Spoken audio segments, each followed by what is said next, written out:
What's up my boy? For today's video guys, welcome back sa ating mini vlog dito sa Auckland, New Zealand sa aming kumpanya.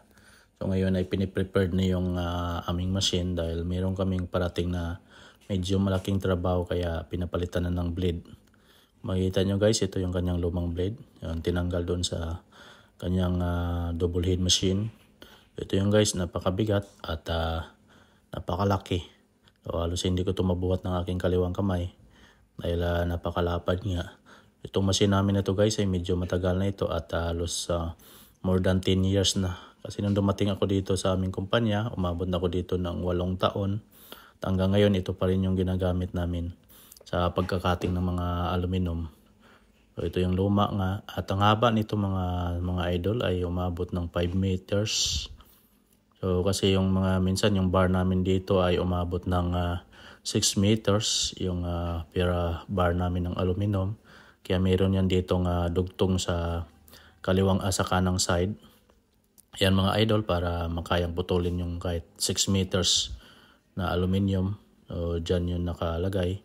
At mayroon din itong roll up na glass. So para sa protection sa mga pagputol ng aluminum. At ito yung kanyang machine. Ito yung kanyang digital computerized machine. Diyan mo i-encode yung cutting plan mo.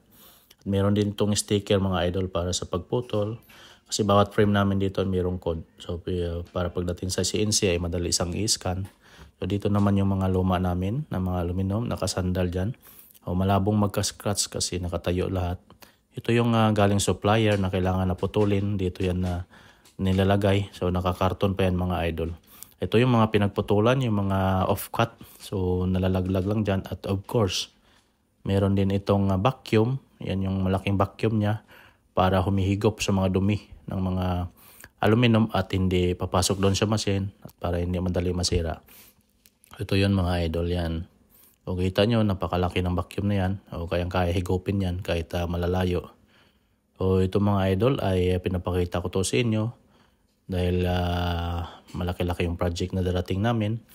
Yun ay isang university at medyo maraming windows ang kailangan. Yan yung caterman namin, siya mismo yung nagpapalit nito. At sinisigurado niya na medyo sikipan yung mga nut dyan para for safety. Yung pag-maintenance naman ng mga machine namin dito mga idol ay kadalasan na once a week. So every Friday, bawat station ay mayroong responsibility na maglinis ng kanyang mga machine. So kailangan dito yung lumalabas yung mga blade mga idol. Yung blade niya. Napakalaki.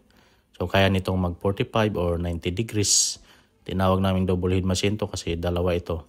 So yun mga idol. Hanggang dito lang yung ating videos for today. So, maraming salamat sa mga nag-share. So keep sharing guys. And like and follow ng ating Facebook page para lagi kayong updated. So maraming salamat. Sa sunod muli.